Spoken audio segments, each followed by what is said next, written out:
Hello everyone, welcome back to my channel. 2026ல் ஒரு சூப்பரான குட் ஸ்டார்ட்டோட உங்களை வெல்கம் பண்ணுறேன். எல்லோரும் எப்படி இருக்கீங்க? அண்ட் நான் ரொம்ப சூப்பராக இருக்கேன். இன்றைக்கி 2026ல் இந்த வீடியோவை ஃபஸ்ட்டு ஸ்டார்டிங்கில் போடுறதுக்கு எனக்கு அந்த ராமர் ஒரு பெரிய பாக்கியம் கொடுத்துருக்காங்க. ஸோ அதுக்கு ரொம்பவே ஹாப்பியாக இருக்கேன் நான். அயோத்தியா நிறைய பேரோட கனவாக கூட இருக்கலாம் இந்த இடம். ஸோ நம்மளோட யாத்திரா எல்லாமே ஒரு ஸ்பிரிச்சுவலாக தான் போயிட்டே இருக்கும். ஸோ என்னோடய வ்ளாக்ஸ் பார்க்குற எல்லாருக்கும் தெரியும், மேக்ஸிமம் கோயிலாக தான் போயிட்டே இருப்பேன்.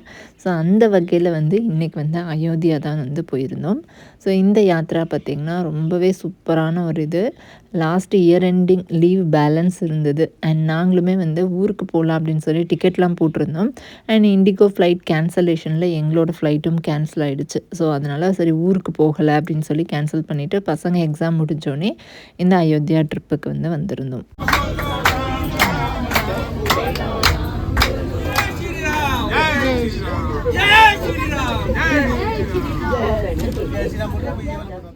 வந்தே பாரத் தான் புக் பண்ணியிருந்தோம், டெல்லி டு அயோத்தியா. இது வீக்லி ட்ரெயின்ஸ் எல்லாமே இருக்குது. ஒரு டே மட்டும்தான் இருக்காது, மற்ற எல்லா டேயுமே இங்கே அவைலபிளாக இருக்கும். ட்ரெயின் டீட்டெயில், அதுக்கப்புறம் ஃபுட்டு, ஹோட்டல் ரூம்ஸ், அந்த மாதிரி எந்த டீட்டெயிலாக இருந்தாலும் கீழே கமெண்ட் பாக்ஸில் கமெண்ட் பண்ணுங்கள், நான் உங்களுக்கு கண்டிப்பாக ரிப்ளை பண்ணுறேன்.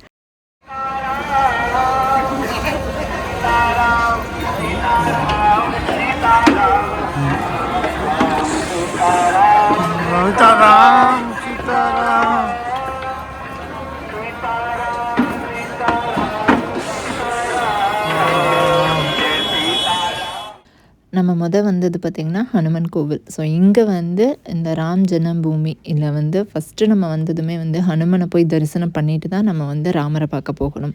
அதனால் ஃபஸ்ட்டு காலையிலே ஹனுமன் கோயிலுக்கு வந்துட்டோம். ஹனுமன் கோயிலில் கூட்டம் பார்க்கும்போது இவ்வளோ ரஷ்ஷாக தெரியும், பட் மூமெண்ட் ஆகிட்டே தான் போயிட்டே இருக்கும். ரொம்ப கூட்டம் அப்படியே நிற்காது, அப்படியே போயிட்டே இருக்கும்.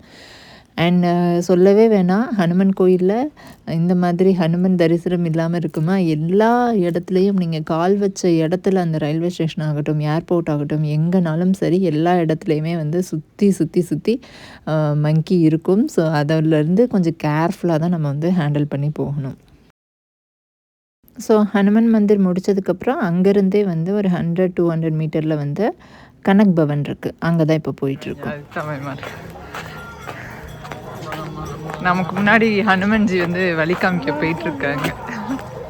இங்கே இருக்குல்ல ஹனுமன் கோவில் தான் இருக்கு. அங்கேருந்து அப்படியே இங்கே வந்தோன்னா அந்த முன்னாடி தெரியுதுல ஒரு 200 மீட்டர் அவ்வளோதான் இருக்கும். இந்த இருக்குல்ல, இதுதான் கனக் பவன்.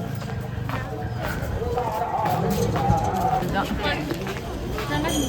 கனக் Pawan, Ramar சீதாவோட gold temple. இதில் ஃபுல்லாக கோல்டாக பார்க்கலாமா? நான் வீடியோவில் சொன்ன மாதிரி இந்த கோவிலில் என்ன இருக்குது அப்படின்னு பார்த்தீங்கன்னா, இதுக்கு பேர் கனக் பவன். இதில் நம்ம ராம், சீதா, லக்ஷ்மண் அண்ட் ஹனுமன் எல்லாரோட தங்கத்தால் செஞ்ச சிலை வச்சுருக்காங்க. இங்கே நார்மலாக ஃபோட்டோ, வீடியோஸ் எதுனாலுமே அலௌடு தான். மெயின் ராம் மந்திர் பார்த்திங்கன்னா நமக்கு வேறு இடத்துல இருக்குது. அதை நான் லாஸ்ட்டாக காமிக்கிறேன், வீடியோ ஃபுல்லாக பாருங்கள். கனக் பவன் முடிச்சுட்டு அதுக்கப்புறம் பக்கத்துலேயே ராம் மந்திர் தான் பக்கம். சரி ராம் மந்திர் போகலாம் அப்படின்னு சொல்லி வாக்கிங்கில் தான் போனோம். நமக்கு வேணும்னா இங்கே ரிக்ஷான்னு சொல்லி இருக்கும். 10-20 ருபீஸில் போய் நம்மளை அங்கே அடுத்த இதில் விட்டுருவாங்க.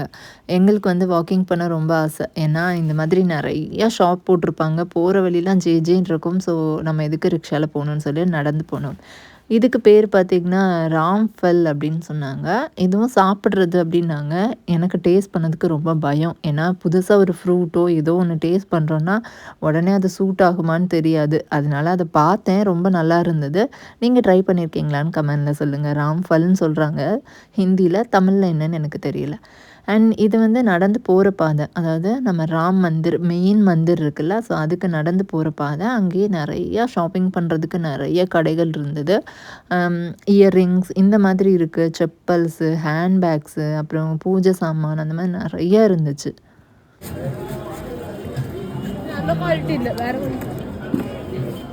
ஓகே,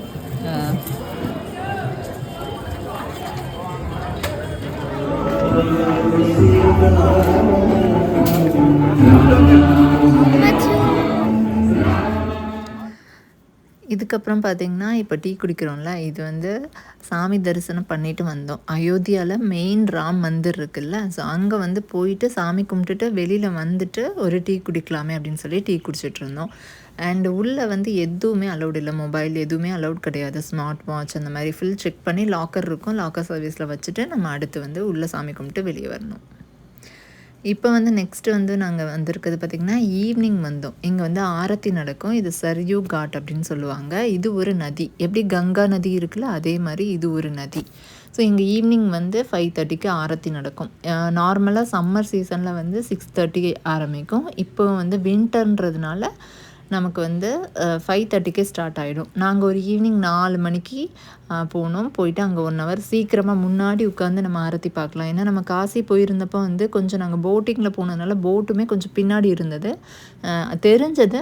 பட் இருந்தால் கூட நம்ம பக்கத்தில் இருந்து பார்க்குற மாதிரி இல்லைல்ல. ஸோ இங்கே நமக்கு அந்த சான்ஸ் கிடைக்கலாம் அப்படின்னு சொல்லிட்டு நாங்கள் 4 மணிக்கே சும்மா தானே ரூமில் உட்காந்துருக்கோம், அங்கே போய் உட்காரலாமே அப்படின்னு சொல்லிட்டு இங்கே வந்து உட்காந்து ஆரத்திக்கு முன்னாடியே வந்து வெயிட் பண்ணிகிட்டு இருந்தோம். அங்கே அந்த ரிவரில் விட்ட இங்கே ஒரு பெட்ஷீட் கொடுத்து தூங்கிடுது. செம்ம குளிர் தாங்க முடியல. இப்படி வின்டர்லாம் இப்படி சுற்றி பார்க்க இந்த மாதிரிலாம் நார்த் சைடு வரவே கூடாதுல்ல. ஆனால் வின்டரில் தான் கூட்டிகிட்டு வருவீங்க அதுதானே.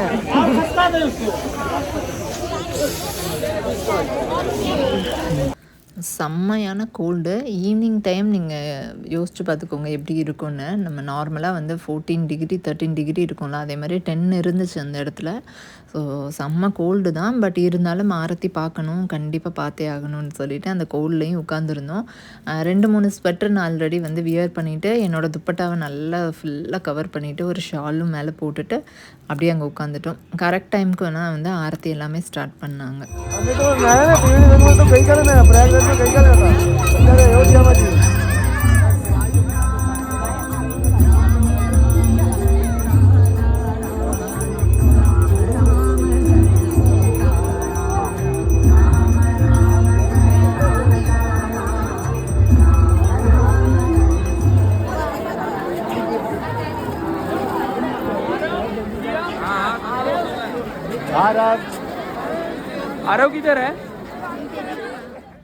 ஆரத்தி எல்லாம் முடிஞ்சதுக்கப்புறம் அவங்களே சொல்லுவாங்க, விளக்கு போடுறவங்க போடலாம் அப்படின்னு சொல்லுவாங்க. அப்போ தான் போய் நதியில் வந்து விளக்கு வைக்கணும்.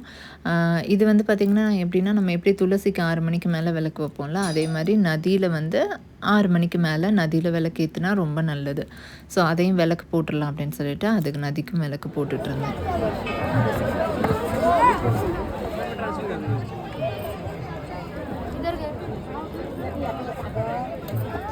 நதியிலேருந்து கொஞ்சம் மேலே வந்தாச்சுன்னா நமக்கு வந்து ராம்கி பெய்தா அப்படின்னு சொல்லி ஒரு இடம் இருக்குது. ஸோ இந்த இடத்துல வந்து ராமர் எப்படி பிறந்தார் வளர்ந்தார், அவர் காட்டுக்கு போன கதை, அந்த மாதிரி எல்லா ஸ்டோரியும் இங்கே வந்து இந்த மாதிரி காமிப்பாங்க.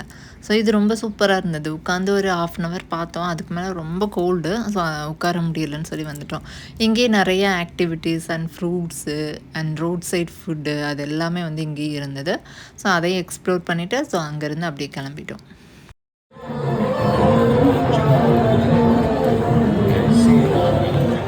இது வந்து நெக்ஸ்ட் டே மார்னிங். இது லதா மங்கேஷ்வர் அவங்க ஞாபகத்துக்காக இந்த இடம் வச்சுருக்காங்க. இதுவும் ஒரு சூப்பரான பிளேஸ். இது வந்து ஃபோட்டோ எடுக்கிறதுக்கு மட்டும், மற்றபடி வேறு எந்த ஸ்பெஷல். நேற்று நைட் வந்தோம்ல ஆரத்தி பார்க்க. இப்போ வந்து போட்டிங் போகிறோம். நைட் ரொம்ப குளிருதுன்னு போட்டிங் போல். ஸோ இப்போ போட்டிங் போகிறோம். இங்கே தான் இருக்குது போட்டிங்.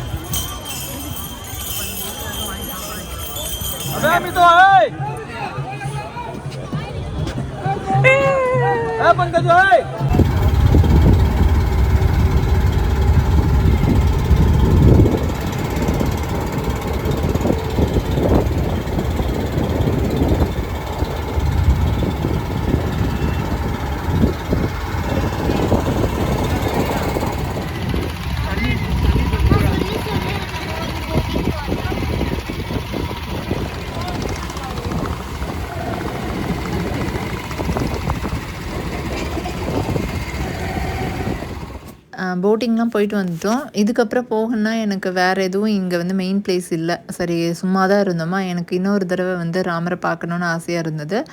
ஒரு தடவை தான் டிஃபென்ஸ் பாஸ் உண்டுன்னாங்க. சரி அதனால வந்து நம்ம நார்மல் லைன்லேயே க்யூவில் போகலாம் அப்படின்னு சொல்லி க்யூவில் போனோம். க்யூவுமே வந்து ரொம்ப பெருசு தான். பட் ஓகே கூட்டம் எப்படின்னா மூமெண்ட் போய்க்கிட்டே இருக்கும், நிற்காது. அப்படியே ரொம்ப நேரம் 2 மணி நேரம் 3 மணி நேரம் ஒரே இடத்துல நிற்க வேண்டிய அவசியம் இருக்காது. அடுத்தடுத்து அப்படியே போயிட்டே இருக்கும். ஃபஸ்ட்டு செக்கிங் இருக்கும். ஸோ அதுக்கப்புறம் நம்ம ஹேண்ட்பேக் எல்லாமே ஒரு இதில் செக் பண்ணிவிட்டு அதுக்கப்புறம் இந்த இடத்துல வந்து லாக்கர்ஸ்லாம் இருக்கும். அது வந்து சூப்பராக செக்யூர்டாக வச்சுருக்காங்க. நம்ம தைரியமாக நம்ம ஃபோன், மொபைல், பர்ஸ் எல்லாமே கொடுத்துடலாம். பைசா மட்டும் நம்ம பை ஹேண்ட் எடுத்துகிட்டு போகலாம். மற்றபடி எல்லாமே அங்கே லாக்கரில் வச்சுட்டு தான் உள்ளே வந்து போகணும். உள்ளே கோயிலில் வந்து ராமர் அவ்வளோ அழகாக இருக்கார். அதை நம்ம சொல்லவே வேண்டாம். ராமர்னாலே எப்போவுமே அழகு தான். ஸோ அங்கேருந்து சாமி கும்பிட்டு அப்படியே வெளியில் வந்துட்டோம். அங்கே ஃபுல்லாக அன்னதானம் நடக்குமா? அன்னதானம் சாப்பிட்னா இங்கே சாப்பிட்லாம். இங்கே அன்னதானம் ஃபுல்லாக நடக்கும்.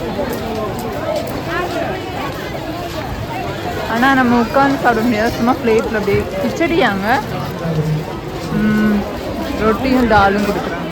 இங்கே வெளியே பார்த்திங்கன்னா நமக்கு கோயிலேருந்து வெளியில் வந்தோடனே நமக்கு பிரசாதத்துக்குன்னு தனியாக கடைகளாக வச்சுருக்காங்க. ஒரு சின்ன இதில் அதில் நமக்கு தேவையானதெல்லாம் வாங்கிக்கலாம். நம்ம ஊருக்கு எடுத்துகிட்டு போகிறோம், யாருக்கா பிரசாதம் கொடுக்கணும்னா இங்கேருந்து பர்ச்சேஸ் பண்ணலாம். ரேட் வந்து ரீசனபிளாக இருந்துச்சு, நம்ம பை பண்ணுற மாதிரி இருந்தது. ஒரு குட்டி பெனிஃபிட் என்னென்னா ட்ரெயின் லேட் ஆகிட்டு, அதுவும் 5 hours. அதனால் நம்ம இப்போ என்ன பண்ண போகிறோம்னா இந்த ஏரியா ஃபுல்லாக ஷாப்பிங் ஏரியா. இந்த ஏரியாவில் இப்போ நம்ம வந்து ஷாப்பிங் பண்ண போகிறோம். பண்ணலாமா? ட்ரெயின் வந்து 5 hours லேட்டு, 6 hours லேட்டுன்னு சொல்லி கடைசி 9-10 hours லேட் ஆகிடுச்சு. ஸோ நாங்கள் ஸ்டே பண்ணியிருந்த ஹோட்டல் பக்கத்துலேயே ஃபுல் ஷாப்பிங் ஏரியா தான். சரி அங்கே ஒரு ஷாப்பிங் பண்ணிடலாம் அப்படின்னு சொல்லிட்டு சும்மா வீட்டுக்கு தேவையானது அண்ட் சாமி பூஜை ரூமுக்கு தேவையானதெல்லாம் லைட்டாக வந்து பர்ச்சேஸ் பண்ணிகிட்டு இருந்தோம். அண்ட் வேணுங்கிறது வாங்கிக்கலாம்ல. ஸோ அந்த மாதிரி இந்த வீடியோ மூலியமாக நான் பார்த்த எல்லாமே நீங்களும் பார்த்து கண்டிப்பாக வந்து ஹாப்பியாக இருப்பீங்க நம்புகிறேன். இந்த வீடியோ பிடிச்சிருந்ததுன்னா வீடியோக்கு ஒரு லைக் பண்ணுங்கள். அண்ட் என்னோட சேனலை மறக்காமல் சப்ஸ்கிரைப் பண்ணிக்கோங்க. சொல்லுங்கள் ஜெய் ஸ்ரீராம், ஜெய் ஸ்ரீராம், ராதே ராதே. Bye.